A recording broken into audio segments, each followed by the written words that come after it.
Hola, ¿qué tal, queridos amigos? Quiero tocar un tema muy interesante. Se llama el convenio comercial con China que tiene México y que nunca me enseñaron y la violación del TEMEC al derecho internacional. Poca gente sabe que México y China tienen una relación de siglos, empezando con la nao de China, como los portugueses llamaban al galeón de Manila, que venía cargado de diferentes mercancías de Asia con destino a Acapulco, en donde llegó a celebrarse también por fácil 3 siglos consecutivos, la que fuera en su momento la feria comercial más grande e importante del mundo. Fue tanta la influencia de este intercambio comercial entre Filipinas, denominada así en honor al rey Felipe de España, y la Nueva España, hoy México, que impactó en la cultura, en la sociedad y hasta en la gastronomía. Y siempre señalo como ejemplo lo siguiente: no hay fonda o restaurante donde no se sirva como opción posterior a la sopa o a la crema, el arroz, ya sea solo, con huevo, con plátano, con aguacate, etcétera, y hasta lo hicimos postre, el delicioso arroz con leche. Tenemos otros alimentos como el mango y el tamarindo. Este último lo consumimos en agua de sabor, así solito, en el ponche de las fiestas decembrinas, y también lo hemos convertido en un delicioso dulce llamado tarugo. Si pensábamos que el tamarindo y el coco eran originarios de Acapulco, lamento romper su corazoncito, pero todo eso es de Asia. Y a la par, allá en Filipinas, como nosotros, también comen tamales y son devotos de la Virgen de Guadalupe, por ejemplo. No en vano llamado el país más mexicano de Asia, y hasta el verbo chingar, lo digo con todo respeto, está presente en el vocabulario de nuestros hermanos filipinos, con la misma connotación que le damos en México, del náhuatl xincoatl. Con el tiempo, lamentablemente, con la influencia de Estados Unidos, que siempre ha sido muy celoso de las relaciones diplomáticas y comerciales que pueda tener México, la relación con China, digamos que se enfrió un poco. Sin embargo, en el año de 1973, el entonces presidente Luis Echeverría Álvarez hizo una visita oficial al todavía gigante dormido, incluso antes que su homólogo estadounidense. Y entre otras cosas, Echeverría propugnaba porque a China se le diera cabida en la ONU y también se tuviese respeto por sus decisiones soberanas. Pero también veía gran potencial en ese país que todavía era, repito, un gigante dormido. Gente de la época, si existiera la máquina del tiempo, si le platicáramos lo que hoy es China, no nos lo creerían, pues era un país, era el país, perdón, con el mayor número de habitantes en pobreza extrema. Imperaban las bicicletas, pues adquirir un vehículo era bastante caro, y por supuesto la migración a China, la migración, perdón, China a otras partes del mundo estaba más que presente en el país que decía en ese entonces: el que no ama a Mao no conoce China. Yo me pregunto, como muchos otros, si la China actual sigue amando a Mao.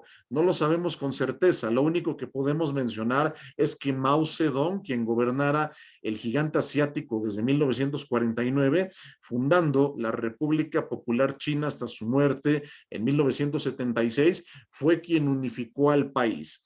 Y ni su más férreo detractor podrá negarlo, pero sentó las bases de la potencia mundial que es actualmente. Claro, no pasando desapercibidas las reformas estructurales de Deng Xiaoping, que iniciaron en 1978. Para entender mejor la esencia de esta historia, que claro, que representa un terror si no conocemos lo que tenemos a la mano, siempre nos van a estar sorprendiendo y viéndonos la cara.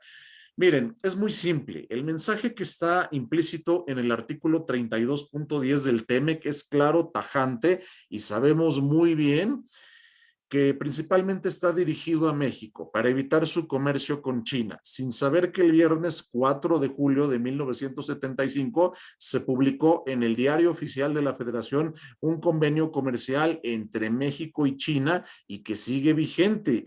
Lo que tenemos que hacer es modernizarlo, porque si este lo dejamos sin efectos para celebrar uno nuevo, entonces sí México estaría violando al TEMEC, y no tenemos la necesidad, ni queremos, ni estamos mexicanos para indemnizar a Estados Unidos por daños y perjuicios y por violación al derecho internacional. Más bien debería ser al revés, de ahí la importancia de la capacitación. Es por ello que tuve la oportunidad de escribir un artículo para la revista TLC Magazine en su edición 4B del 2020 titulado Un TLC entre México y China, beneficio, riesgo o ruina. Vamos a darle lectura a este artículo por demás interesante, si me lo permiten, pero antes de eso yo quiero mostrarles brevemente la existencia de este tratado internacional. Ahora sí que, como bien lo mencionara Santo Tomás de Aquino, ver para creer, brevemente se los quiero mostrar. Si se fijan, estoy aquí en la página del Diario Oficial de la Federación. Vámonos al 4 de julio de 1975.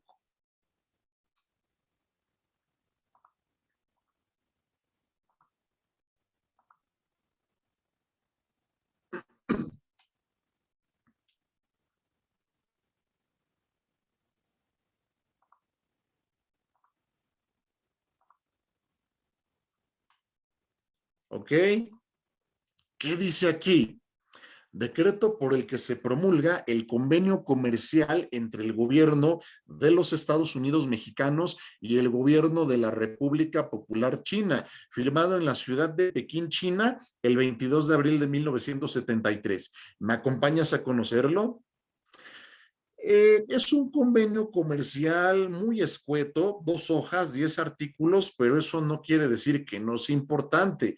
Propugnemos más por la calidad que por la cantidad. Ahora, si me preguntas si está vigente, vamos a descubrirlo entre todos, ¿sale? Vamos a darle lectura al artículo 10 de este convenio para analizarlo. Y dice así. Artículo 10. El presente convenio entrará provisionalmente en vigor a partir de la fecha de su firma y entrará definitivamente en vigor cuando las dos partes se notifiquen haber cumplido con sus respectivos requisitos. Requisitos legales y será válido por un año. El convenio se renovará automáticamente por periodos sucesivos de un año si ninguna de las partes manifestara por escrito a la otra su intención contraria con 3 meses de anticipación a la expiración de cada periodo. ¿De acuerdo? ¿Qué quiere decir esto? Bueno, entrará en vigor de forma provisional cuando las dos partes lo hayan firmado y cuando esto se haya ratificado, ¿de acuerdo?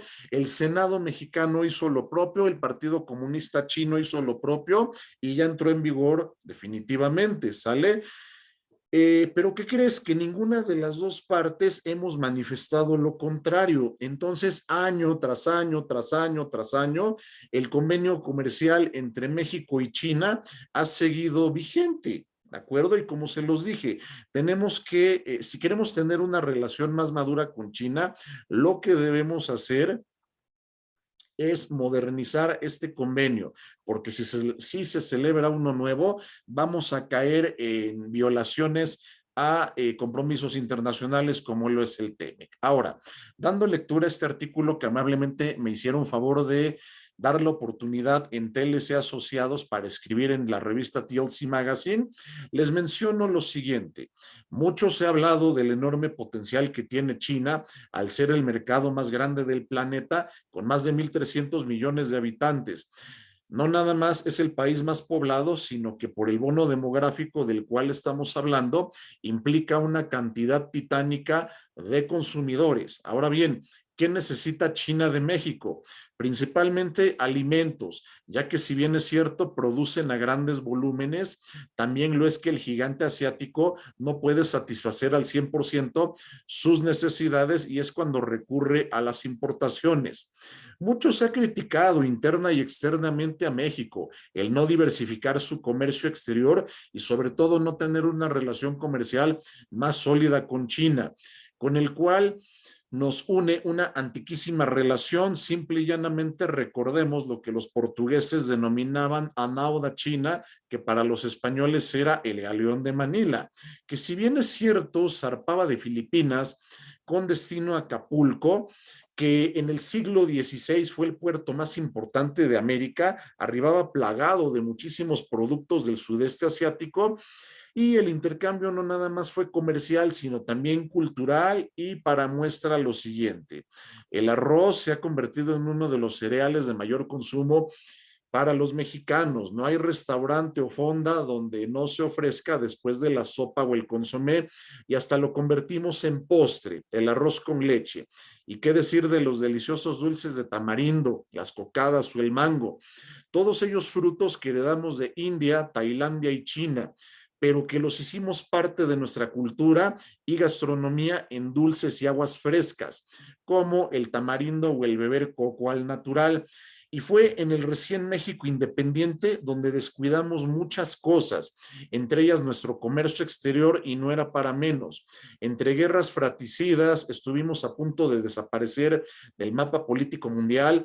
Llegaron dos presidentes que sabían perfectamente bien la importancia que esta actividad tiene y tendría para nuestro país, los abogados Adolfo López Mateos y Luis Echeverría Álvarez, quienes gobernaron México del 1 de diciembre de 1958 al 30 de noviembre de 1964, y del 1 de diciembre de 1970 al 30 de noviembre de 1976, respectivamente. Y como ningún otro mandatario, voltearon a ver a un gigante dormido, aquel que Napoleón pronunciara: China es un gigante dormido. Hay que tener cuidado cuando se despierte porque moverá el mundo. Y esto, dichos presidentes lo sabían muy bien y se firmaron acuerdos comerciales. Y aquí quiero hablar del que todavía sigue vigente: el convenio comercial entre el gobierno de los Estados Unidos mexicanos y el gobierno de la República Popular China, publicado en el Diario Oficial de la Federación el 4 de julio de 1975, entrando en vigor el 26 de noviembre de ese mismo año. De acuerdo con lo que nos dice la Convención de Viena sobre el derecho de los tratados en lo sucesivo, la Convención de Viena del 69, a todo tratado internacional, tenga la denominación que tenga, acuerdo, convenio, convención, arreglo, pacto, etcétera, jurídicamente siempre será un tratado. Esa es su naturaleza jurídica, con lo cual el convenio comercial citado con antelación, por supuesto que es un tratado internacional. Dicho esto, forma parte de nuestra legislación positiva, de conformidad con el artículo 133 de la Constitución Política de los Estados Unidos Mexicanos. La verdad, es un tratado muy escueto. No pasemos desapercibido que en la época en que fue suscrito, México manejaba un modelo económico proteccionista y China un modelo económico socialista. Y a la fecha, sin embargo, le han dado un giro total y cambiaron su propia historia, y parece ser que se hizo realidad lo que hace más de 200 años Napoleón Bonaparte dijo sobre este país, despertando y no nada más moviendo, sino sorprendiendo al mundo día con día. Y ahora a su modelo económico le denominan socialismo de mercado. Pero bien, primero quiero compartir con ustedes unos pequeños datos para comprender mejor la finalidad del presente artículo y la conveniencia de que México tenga un tratado de libre comercio con el gigante asiático, otrora el enfermo de Asia. Primero, durante 1940 hasta 1982, México era considerado como el país más desarrollado de los llamados tercermundistas, hoy economías emergentes, mientras que China era reconocido a nivel mundial como un país sumergido en la pobreza y sin grandes esperanzas de salir adelante.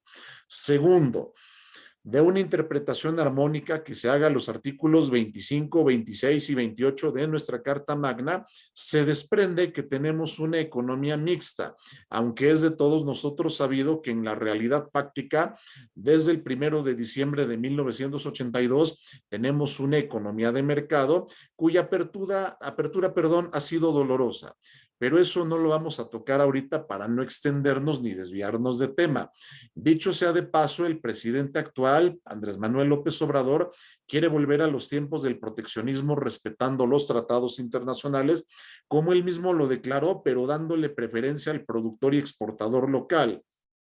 Y vemos que en el Diario Oficial de la Federación, como en ningún otro sexenio, se han estado publicando inicios de procedimientos de investigación antidumping y resoluciones en donde se han determinado cuotas compensatorias, con lo cual se busca, valga la cacofonía, el proteger la industria nacional, y él dijo desde antes de tomar posesión como presidente que su modelo económico sería muy similar al del desarrollo estabilizador, aquel que le dio resultados muy positivos a México en muchos aspectos.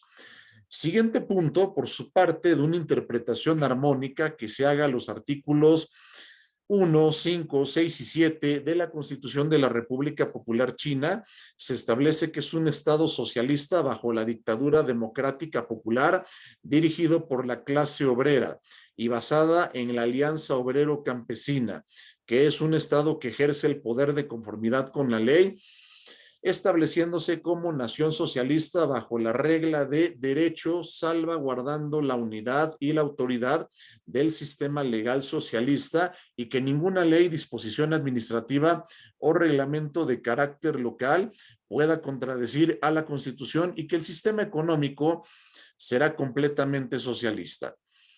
Pero al igual que en México vemos otra realidad, ya que China desde 1978 se ha abierto poco a poco al mundo y ahora es un país que rivaliza con Estados Unidos por la supremacía mundial, si se me permite la expresión, queriendo establecer nuevas reglas del juego, no solo en el comercio internacional, sino también en la economía global. Como último punto, cuando el citado convenio comercial entre el gobierno de los Estados Unidos mexicanos y el gobierno de la República Popular China fue firmado en la ciudad de Beijing, México tenía un desarrollo socioeconómico y hasta tecnológico superior al de China. Hoy los papeles han cambiado y son ellos los que nos proveen de tecnología. Teniendo estos antecedentes, aterricemos ahora en una noticia que ha estado rondando por todo el gremio aduanero y del comercio exterior mexicano: el hecho de que México celebre un tratado de libre comercio con China. Y de acuerdo a palabras de la secretaria de Economía, Graciela Márquez, las pláticas se han frenado por el COVID-19, la entonces secretaria de Economía. Las preguntas obligadas son, entre otras cosas: ¿será viable tener un TLC con China? ¿No afectará al TEMEC la celebración de ese TLC? Respecto de la primera inquietud, siempre he afirmado que hay países con los que se puede tener libre comercio y otros con los que no. Y para México, China entra en este último supuesto. Pues sin un TLC nos llegan cantidades impresionantes de mercancías originarias de ese país. ¿Qué pasaría si se les reducen aranceles? Simple y llanamente se destroza a la industria nacional, así de sencillo, ya que de lo contrario tendremos algo que un servidor ha denominado como el efecto sumo. Imaginemos aquí que tenemos a dos sumotoris, uno de ellos de 1,80 m de altura y 150 kilos de peso, y otro de 1,60 m y 60 kilos de peso. Ahora, ambos se toman de los hombros para empujarse mutuamente. ¿Quién va a tirar a quién?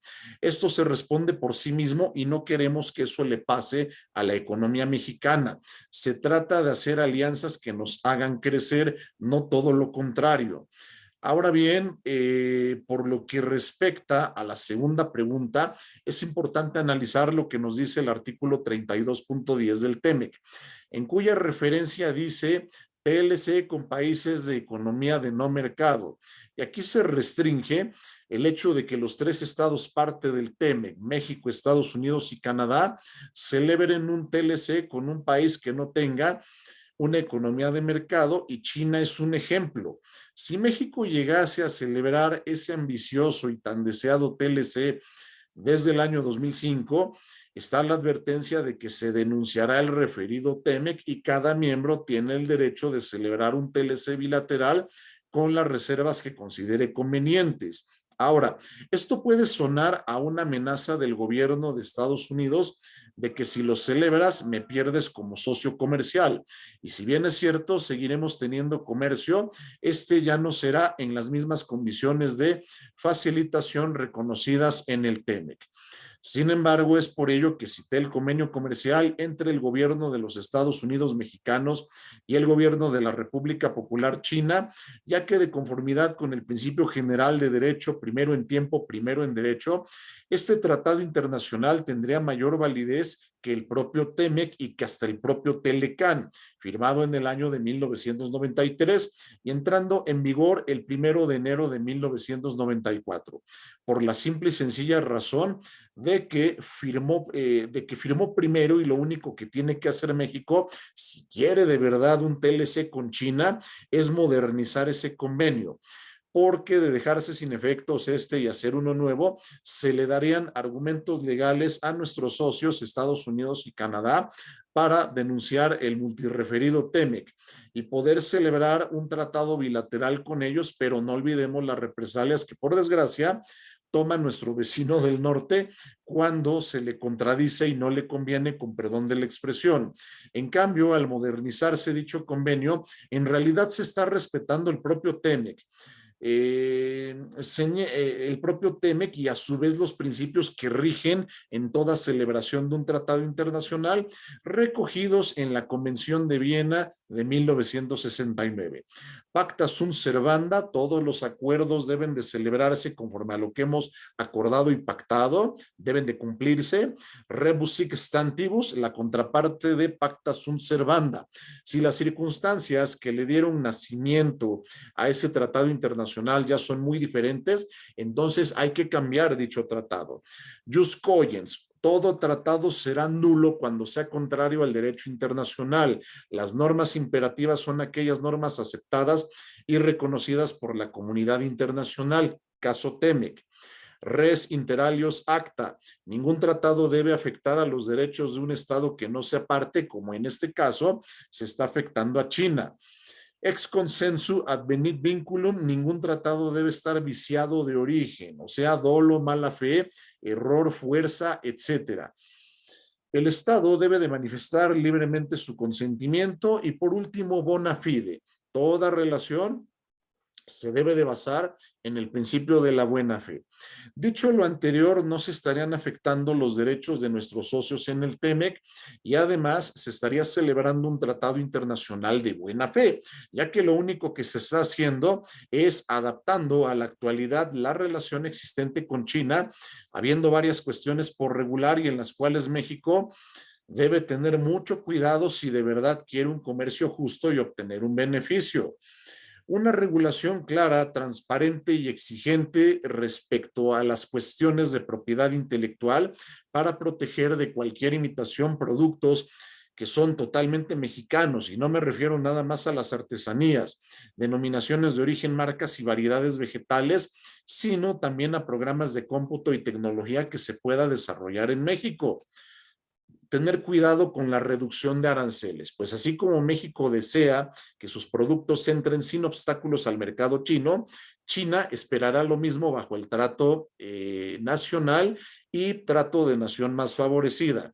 Aquí podemos hacer valer un tratado internacional poco conocido, menospreciado, pero vigente, y que además ambos países suscribieron: la Carta de Derechos y Deberes Económicos de los Estados, en donde se pactó que el comercio internacional debe de ser justo y funcionar como palanca de desarrollo para los países menos desarrollados. Y en el caso que nos ocupa, México es más vulnerable a que se ocasionen daños a su industria y mercado local por los productos chinos que ingresen, por muchos factores, tales como mejor tecnología, más baratos, algunos de mejor calidad, y sobre todo el altísimo volumen que pueden exportar hacia nuestro país. Los cupos pueden ser una buena medida, o incluso la aplicación de regulaciones y restricciones no arancelarias, para que de alguna manera se frene la importación masiva de bienes originarios de China, sobre todo bienes como el textil, calzado, juguetes, bicicletas e insumos necesarios para la tecnología. Establecer reglas claras en cuanto a lo que es un país de origen y un país de venta, para que solamente los productos originarios sean los que gocen de los beneficios del TLC que se pretende celebrar.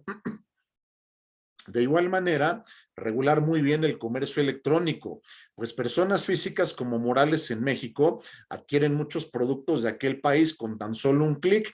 Y dicho sea de paso, somos el mayor comprador en este nuevo comercio en toda América Latina, superando por mucho a Brasil, el país más grande y poblado de la región.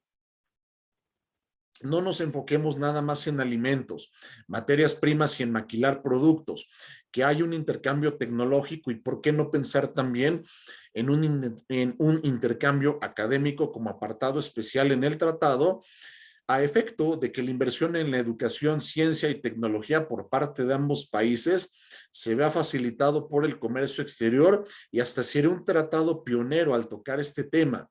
La robotización, la exploración del espacio ultraterrestre ya son una realidad y se puede tocar en este tratado.